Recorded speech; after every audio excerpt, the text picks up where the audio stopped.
L'Europe surveille de très près tout ce qui se passe au Proche-Orient et de son côté, l'État hébreu est attentif aux conditions de vie des communautés juives sur le vieux continent et à la mémoire de la Shoah. Le grand rabbinat d'Israël vient d'annuler une rencontre qui était prévue à Rome.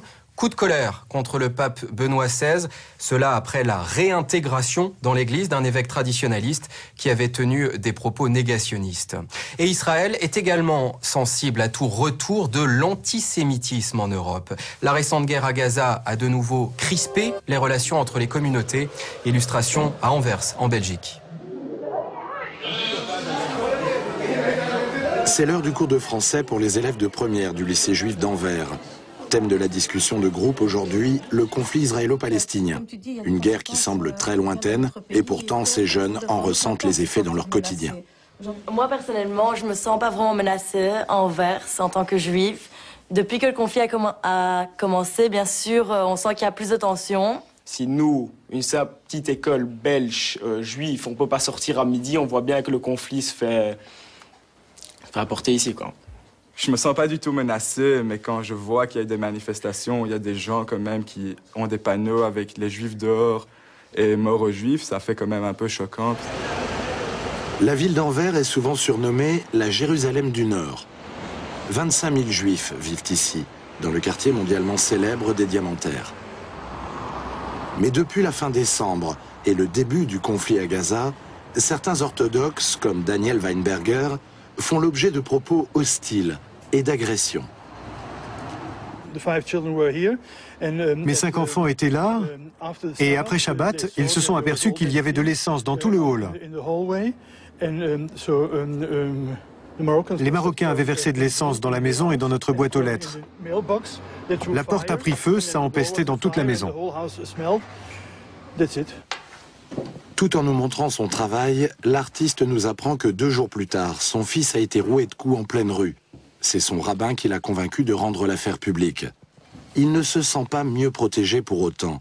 Pour lui, seules des lois plus sévères et une présence policière accrue seraient plus efficaces, même si cette perspective lui fait froid dans le dos.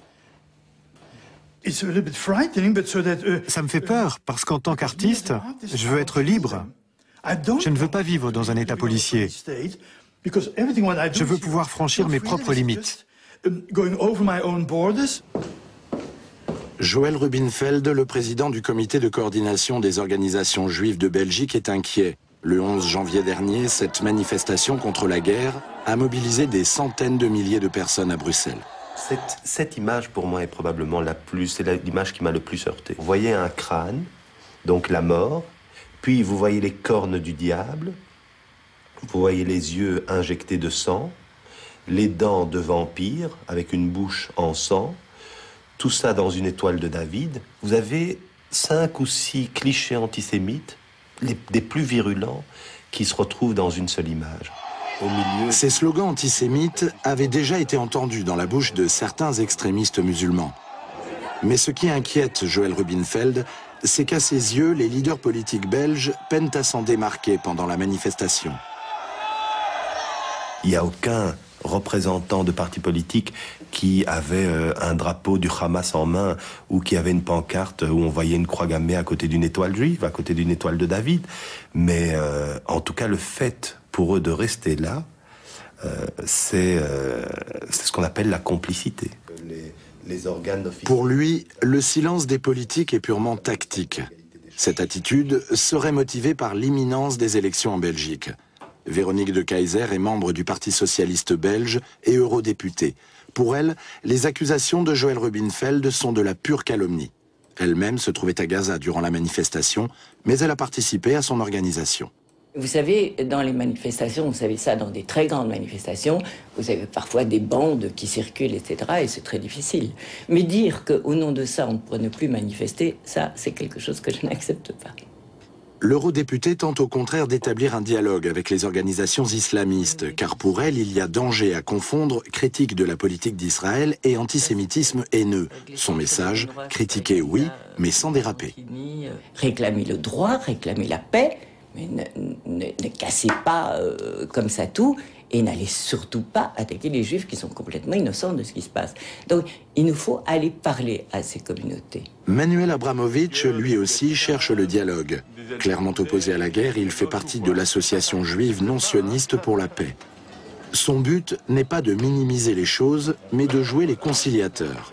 Pour lui, les croix gammées brandies par certains manifestants ne sont que l'illustration de la tendance à associer automatiquement l'ennemi aux nazis. Par exemple, des idéologues pro-israéliens utilisent le terme de nazis islamistes. Donc les islamistes sont des nazis. Et on voit de part et d'autre, du côté des pro-israéliens et du côté des pro-palestiniens, l'utilisation d'un vocabulaire de la Deuxième Guerre mondiale. Pas pour dire que ce sont véritablement des nazis, mais plutôt pour blesser l'adversaire, le stigmatiser aux yeux de l'opinion publique. Pour Manuel, il n'existe qu'un remède à l'hostilité dont les Juifs d'Europe sont victimes depuis le début de la guerre, mieux informer l'opinion publique. C'est très important, c'est ce travail de type pédagogique. Et donc, effectivement, il faut réinvestir dans les écoles la pédagogie citoyenne, l'information correcte par rapport aux conflits au Proche-Orient et tous les conflits dans le monde entier. Les lycéens d'Anvers, eux aussi, aimeraient que l'école, les responsables politiques et surtout les médias informent davantage et de manière plus nuancée. Quelque chose encore? Oui, encore quelque chose. L'antisémitisme, c'est déjà plus anti-Israël, c'est vraiment... Des choses à dire, il y en a certainement beaucoup, mais ils en ont assez. Il leur tarde de quitter la classe. Depuis aujourd'hui, ils ont à nouveau le droit de sortir pendant la pause de midi, pour la première fois depuis la fin de la guerre.